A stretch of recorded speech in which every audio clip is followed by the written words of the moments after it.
Hello and welcome to the Rodgers Brief. I'm Adam Rodgers. Thank you for watching. Thank you for listening.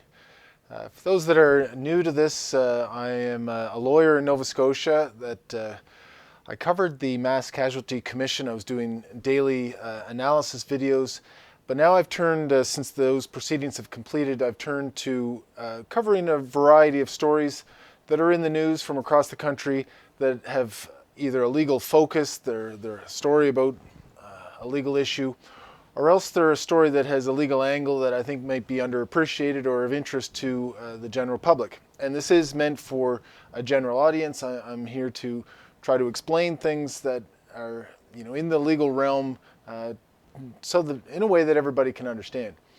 So this week, what I'm going to be covering, I'm going to be going over four different things. One is the Emergency Act inquiry. That's been an ongoing story over the last number of weeks.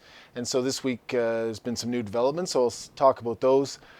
Big story in the news this week is a constitutional issue out of Ontario, where the Ontario government, provincial government, has indicated that they're going to use the Notwithstanding Clause as a way to fight back against a threatened strike in the school system. So we'll discuss that. I'm going to talk about a citizens' inquiry, a proposed citizens' inquiry. Preston Manning and others were discussing this week, and this would be a reaction or an inquiry into the government's response to the Covid-19 pandemic. And then finally, a big story this week and relates to the Mass Casualty Commission is that Lisa Banfield, the spouse of the killer, Gabriel Wortman, has filed a lawsuit against the Nova Scotia government and against the federal government. So I'm going to discuss that as well. And I want to let everybody know as well that I'm going to be joining Jordan Bonaparte and Paul Palango tonight on the Nighttime podcast. That's Jordan's show. It's going to be a live broadcast starting at 9:15 tonight, Sunday night. Go for probably an hour and a half or so. I think we went for close to 2 hours last week. For baseball fans, actually I'm recording this before Game 6 of the World Series, which is going Saturday night. So we don't know if Houston wins that game, has won that game by now. Then the World Series is over. If Philadelphia wins Saturday night, Game 7 is Sunday night. So I'll forgive you if you use two screens and that I'm on the smaller one. I'd be doing the same if I was in your position. So anyway, that's Sunday night. Last week when we were doing the same podcast or YouTube video live stream, had some hard news. We were talking about my book, my report on the Mass Casualty Commission, which has been getting very nice reviews from people who've read it. And so I encourage people to look on Apple Books or wherever you get your books. Originally published at Smashwords. Just look up Adam Rodgers, Deficits of Trust, if you're interested in that report. Which in the report, by the way, of course, I call for the replacement of the RCMP in Nova Scotia by a provincial police force. And so that's generating a little bit of good feedback. I think people find the argument compelling, and people who've read through it. So I invite you to go through that. We were talking about it last week, and we got some really bad news during the broadcast that Leon Jodrey had killed himself. And so that was confirmed in the time since then. Really sad news. I mean, Leon Jodrey, for those that aren't familiar intimately with the story, it was his house where Miss Banfield had gone after spending the night in the woods. She'd gone to his house. He had said some things to the police, about her condition, and that raised a few questions about, what had happened overnight. But Leon Jodrey never got a chance to testify at the Mass Casualty Commission, never got that opportunity to process his own trauma in that way, which is very much more meaningful way than just doing an interview or even a media story or an interview with the Mass Casualty Commission investigators. So he never got that chance to process his emotions and didn't really seem to get a lot of help otherwise, dealing with his house. He was trying to sell that and get out of there. So that was a sad outcome. So I'm sure people are still dealing with that in the community, and of course my thoughts are with them. I think his wake is going to be Monday. So I guess I'll move on from that and get into some of the stories. A couple of other things, actually, before I start talking about the Emergency Act, a couple of other things that I'm watching and I'll be following up on probably next week. There was this racial profiling case out of Quebec that Luamba is the name, and it had to do with random traffic stops. Now, people can be pulled over by the police, and then, then it becomes a matter of, well, did they see anything that warranted further investigation? But, the initial act of pulling somebody over, well, that's generally permitted. Well, this case out of Quebec called that into question. This individual had been pulled over. He was a black man, was pulled over, a dozen times over the course of a few months. And the case turned on a sort of particular wording of the Quebec Highway Safety Code, and the judge called the ability to pull people over a vector and even a safe harbor for racial profiling. Anyway, I say that is likely to be appealed further up the line, and we'll see whether that affects the ability of police to just randomly pull over vehicles across the country. If that gets elevated to the Supreme Court of Canada, that question will certainly be asked. A couple of other things. One is a story in the Saltwire this week, Thursday, about a First Nations land claim, and it was Regional Chief PJ Prosper announced that this independent land claim process the story made it seem like it was in place, but it didn't seem quite that clear when you read through it. There was no government representatives quoted in the story, and it wasn't clear from the photo if there were any there. And they talked about they were still negotiating the terms of reference. So promising in a sense that there's negotiations underway that are nearing their end, perhaps, according to Chief Prosper, on an independent process to deal with land claims across the country, which would be a very nice development. Nice to get that behind us as citizens, but whether that's really as close to fruition as they portrayed it, it's not so clear. Last thing is this is federal legislation that's coming out. It's called the Online News Act C-18, and this is an issue where you would pay.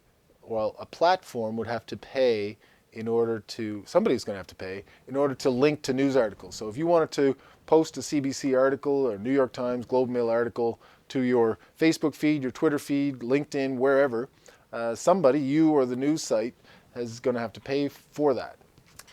Seems to be a way to provide some revenue or else drive more traffic back to the original news site. So instead of going on somebody's LinkedIn page and getting a Globe Mail article, you'd have to go right to Globe Mail and look at their advertising rather than looking at Facebook's or LinkedIn advertising. So it's a matter of who gets that revenue.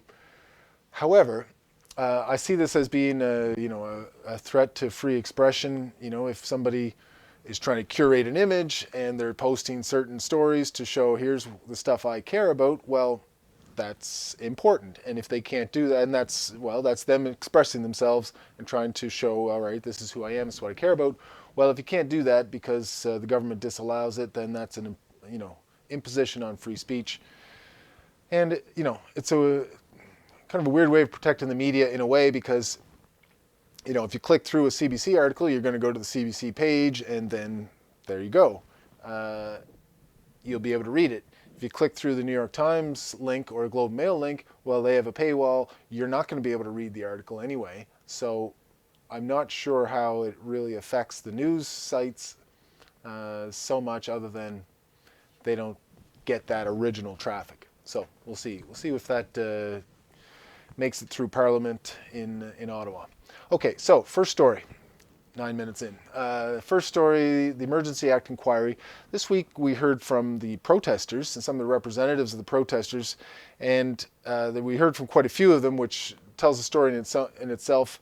There was Tom Marazzo, Keith Wilson, who was a lawyer, James Botter, Benjamin Ditcher, Tamara Litch, and Pat King.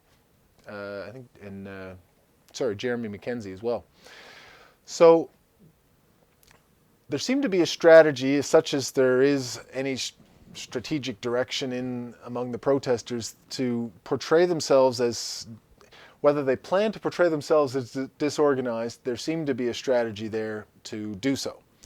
And also to portray themselves as non-violent, depending on what you consider, high decibel level horns to be violent or not. That would, I guess, affect whether you agree with the protesters that they were non-violent. And that they were focused on COVID-19 mandates, not overthrowing the government. There was a few comments along those lines, like, they were very worried about Pat King specifically because he had said some threatening, violent things. There were some others that were talking about overthrowing the government, talking to the Governor General about forming a new government. Tom Marazzo and Keith Wilson both said that was nonsense. So I think what they're trying to portray is that they weren't all that organized, which I think would support a claim that the Emergencies Act wasn't needed, because if they're highly organized, financed through complex means, using all these complex intelligence methods may have been necessary. Going through the Emergency Act and getting some of those additional powers may have been necessary, but a disorganized just group of protesters, you would think would be able to be countered by normal policing methods had the police response been a little more organized, which we've heard in previous weeks wasn't really the case. So we'll watch a little more of that as the Emergency Act unfolds, but that was what really went on this week in the Emergency Act inquiry. Lots of people watching that, and you can see a real difference sometimes in the reactions between those who lived in Ottawa and lived through the experience of the truckers, the horns, and the disruption to their daily lives, and those other places in the country that just really kind of supported the cause of getting rid of the vaccine mandates. So we'll watch as that unfolds. Justice Rouleau is going to have a very interesting report when this is released. Okay. I'll continue to cover the Emergency Act as things unfold. Next point I want to cover, next story is out of Ontario, and this is the provincial government's preemptive. So the strike hadn't happened, and this was by support workers in the school, and the government declared that they were going to enact legislation that would prevent the strike, and that they would, in enacting this legislation, which they call the Keeping Students in Class Act, would preemptively use the Notwithstanding Clause. All right, what is the Notwithstanding Clause? Okay, this is a part of the Charter of Rights and Freedoms, which allows provincial or federal governments to override certain sections of the Charter if they wish to do so. So normally the legislature would enact a law. You could take it to court if judges determined that legislation counter to the Charter of Rights and Freedoms, then that legislation would be struck down or found to be unconstitutional, or there would be some process to amend it. Section 33 of the Charter, the Notwithstanding Clause, allows the government to say, well, notwithstanding that this provision may violate somebody's rights under the Charter, we're still going to do it. So this was a compromise that allowed the Charter to be passed in the first place. Some provincial governments weren't happy with, just having judges overrule legislatures, wanted some parliamentary sovereignty, as it were, to remain with the legislatures. And so this was part of the compromise in order to get it passed. So when people say the Notwithstanding Clause is unconstitutional, it's not quite true, or it's not true at all, really, because it's part of the Constitution. So even though it overrides other parts of it. So it allows Parliament and provincial legislatures to adopt legislation that overrides Section 2 of the Charter, which talks about freedom of expression, freedom of conscience, freedom of association, freedom of assembly. So the right to strike is in among that, the freedom of expression, assembly, and association. It also allows legislatures and parliaments to override Sections 7 through 15. So that's Section 7 is life, liberty, security of the person. Section 8, unreasonable search and seizure. There's arbitrary arrest and detention, other legal rights. And then Section 15 is equality rights. So those can be overridden. Other parts of the charter cannot. Democratic rights, the right to vote between provinces. Some interesting mobility issues during the pandemic, of course, which never really got litigated. But anyway, language rights cannot be overridden by the Notwithstanding Clause, minority education rights, and the equality of men and women. Interesting that that's still in the Charter. I guess people don't, with the fluidity of genders, that I'd be interested to see when and if that Section 28 of the Charter comes into question. Anyway, so the other thing about the Notwithstanding Clause is that there's a 5-year window on it. So the legislature can enact it, but to override the rights, but after 5 years, there's a sunset and they would have to reenact it. Now, it's been used rarely. It was used by Quebec originally, like right up every piece of legislation they issued for the first 4 or 5 years, they would put the Notwithstanding Clause in it, but more rare since then. It's been used in Quebec for French language signs. It's been used in Saskatchewan for back to work legislation, but that was 1985 as well. And then Alberta used it for their Marriage Act, which was in 2000. So it's a long time since it's been used, and it's been rarely used. So it's newsworthy. But it's not illegitimate. The Parliament chooses to do it, and then they'll be subject to an election in the course of time, and they can get voted out if people think that they've used their powers inappropriately. And so there's a democratic element to it, and so if people don't like it, they can use their own democratic power to change the government that's enacted it and used it. So we'll see how that goes. And then, okay, so next story. That was the Notwithstanding Clause in Ontario. People always get really worked up about any use or even any hint of that. You can see that happening in federal parliament now during question period, that they're being asked about it even though it's an Ontario provincial issue. Okay. Next story, the National Citizens Inquiry, which hasn't started yet, but there was some talk of it this week. And I wanted to mention this, not because Preston Manning was involved, but he was involved in speaking about it. What they're talking about is an inquiry into the government's, I think the federal government's response to the COVID-19 pandemic, restrictions on liberties, maybe some of the vaccine mandates, financial assistance provided or not provided by the government. The plan is to have, there would be no legislative authority. This would be not something that originates with government. So in other words, there would be no ability to compel witnesses. There would be no ability to compel evidence from anybody. Anybody that appeared at this inquiry would have to be doing so voluntarily. Now, I think there'll be quite a few that would be inclined to do so, but that would be the requirement.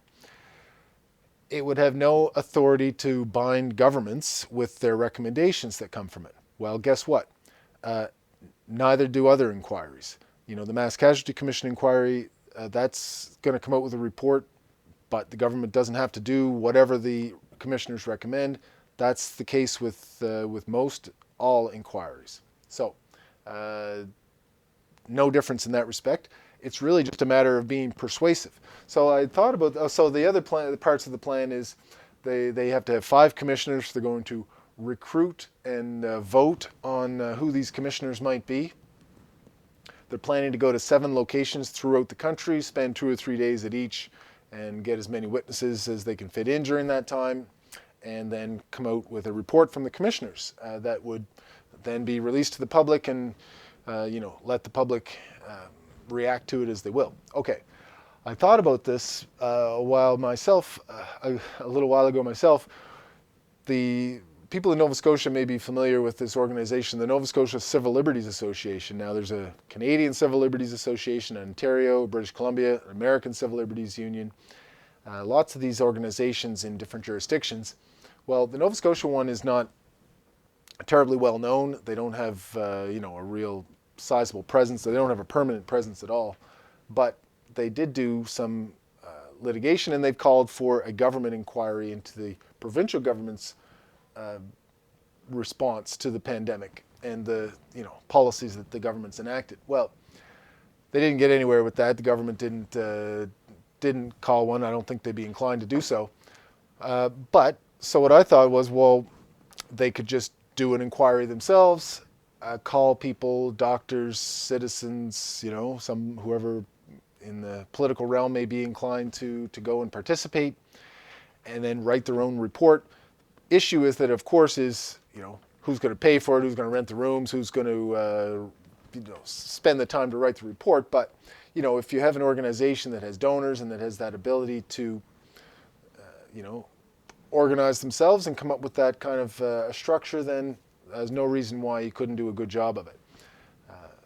So yes, government-backed and organized would probably be seen just inherently as more legitimate because it's coming from the government, but it really still depends on the quality of the evidence, the persuasiveness of the report. So I'll keep an eye on that and let you know if anything material comes up. All right, last story. This week we learned that Lisa Banfield, the spouse of Gabriel Wortman, the mass killer of Nova Scotia from April 18th to 19th, 2020, Portapic and other places throughout central Nova Scotia, is suing the federal government and the provincial government.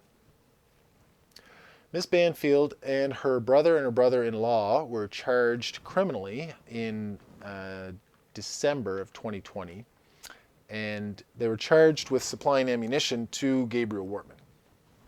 So I've talked about this. I've talked about this in my report. The charges. What eventually happened with the charges is that they were referred to restorative justice, which is a process where you do something outside of court, you write an apology letter, make a donation, take counseling, do something, and then you come back after a few months and your charges are withdrawn. It's applied for usually less serious charges, but it's available for many charges. All right.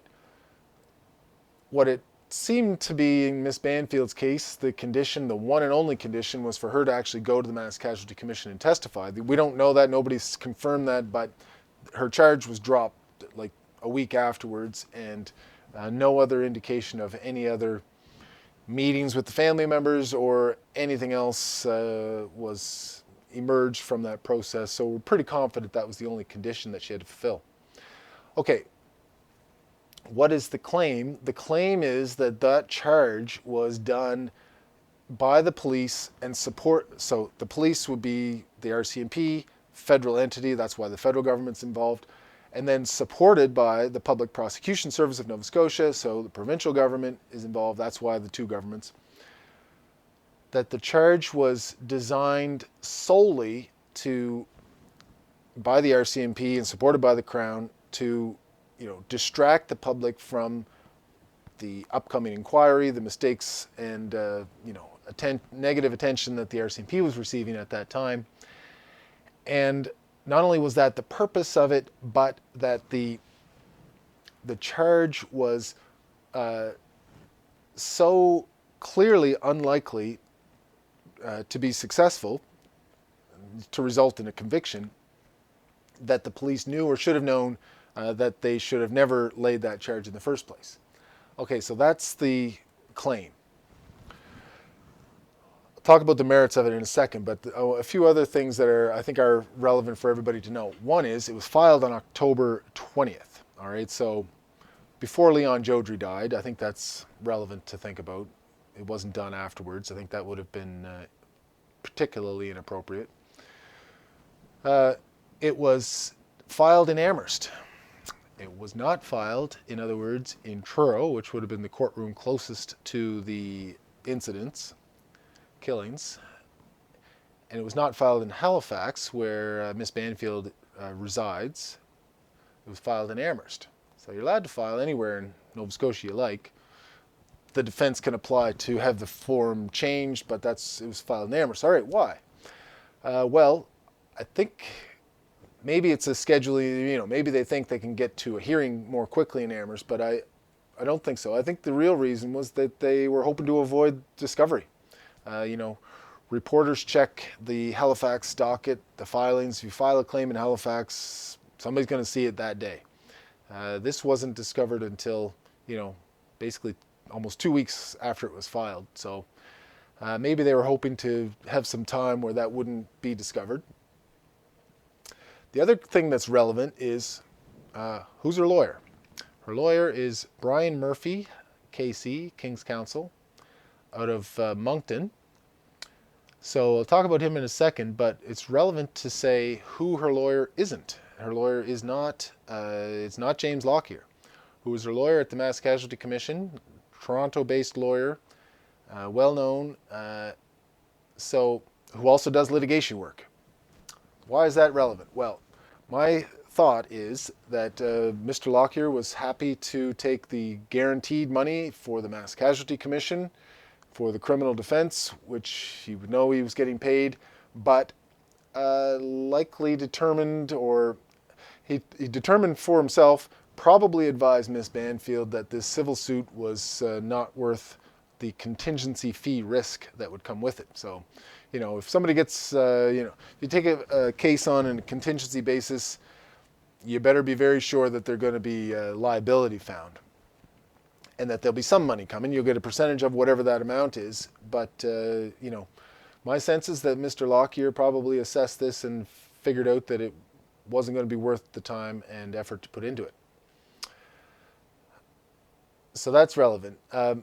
Brian Murphy, if you look on his website, it says "Better Call Brian" on the logo, which is not particularly professional.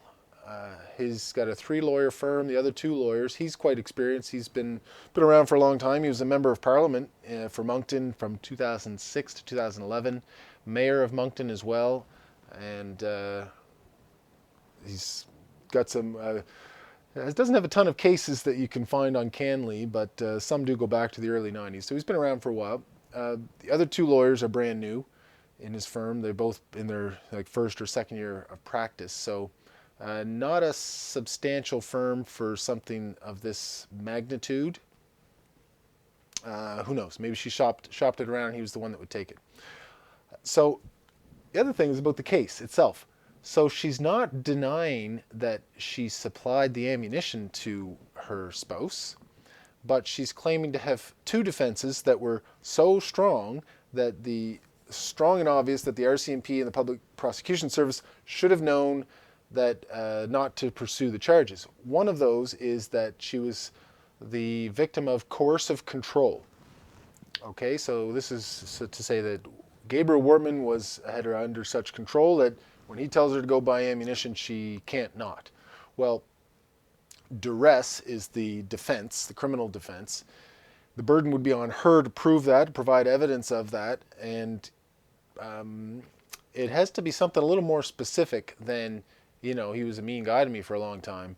There would have to be something specific about that situation, that threat, you need. So I'm not sure if she's provided that, or if she has that evidence or provided that to the police in advance. If she did, that would be a slightly different story, but I don't think that would be enough to get attract civil liability for the laying of the charges in this case. The second defense is that her charter rights were violated so egregiously. So in her interviews, and I've talked about this before, she wasn't given her right to counsel. All right, so through multiple interviews and a reenactment.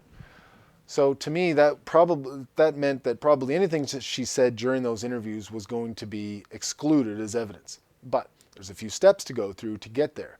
First of all, you have to establish that the charter right was violated. Okay, her right to counsel was violated.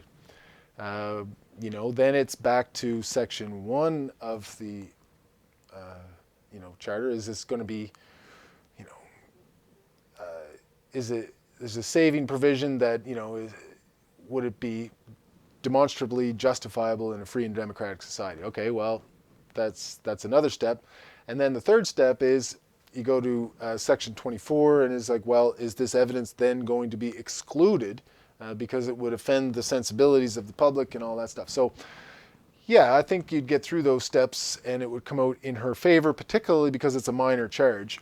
If she was charged with helping him out actually commit the crimes, commit the killings, and there was some issues with her interview, I think the public would expect the courts to overlook that and still pursue the charges. Where it's a minor charge, that's not quite the case, and I think a court would side with her on the charter issue.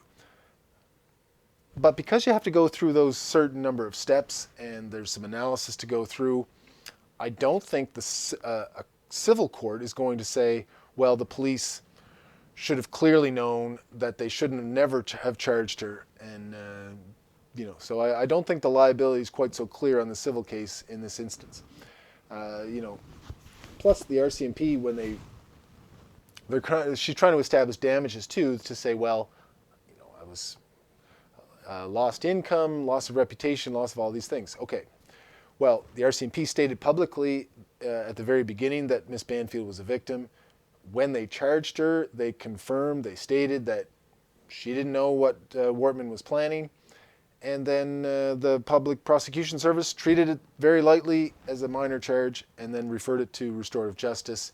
So everybody's treated it as a minor charge, and a court would say that the public is supposed to accept and understand that. Calls it a baseless allegation in her suit, in the lawsuit, but she doesn't really dispute that she committed the actual offense. So it's not so clear that it's a baseless allegation. The connection to the calling of the inquiry is not so clear either. That was called in the summer. Charges were, some 5 or 6 months later. So there's not a clear, temporal connection there. And, there's no sort of smoking gun evidence that there was any discussion of, we've got to charge her. I mean, there was a little bit of discussion during Darren Campbell and Chris Leather's, Superintendent Campbell and Chief Superintendent Leather's testimony, that there was some discussion about whether they should charge her, but I don't think there's anything that says, hey, let's charge her to divert attention from the RCMP. There's going to be no document that says that, so it's going to be an uphill climb on the civil court side of it. And then of course, it's not so clear what loss she's had, whether she's had employment opportunities that were lost, or income gaining abilities. So we'll see. Ms. Banfield, of course, is also suing the public trustee to try to get at Wortman's estate and her entitlement to those funds. So she has lots of court actions underway. So we'll be following all of those. Anyway, on this claim, I don't see it as a very strong claim. She's changed lawyers to make the claim. She's got a lawyer that doesn't seem to be in his wheelhouse to take on cases like this. And I don't think the claim itself is all that strong, even though my view of it was that the criminal charges against her weren't going to succeed and shouldn't have been laid probably in the first place, after the RCMP screwed up so badly on the original interviews. So lots to think about there. I know we'll be talking more about that tonight with Jordan and with Paul. I'll be interested to hear their thoughts as well, and any reaction that you may have as well. All right, so that's it for this week of the Rodgers Brief. I'll be back next week covering some of these stories and others that will arise during the week. If you have any suggestions for things that are in the news that you think might benefit from a legal analysis, send me some comments, let me know. I'll be pleased to read them and look it over. Until then, thanks again for watching, thanks for listening, and we'll see you next time.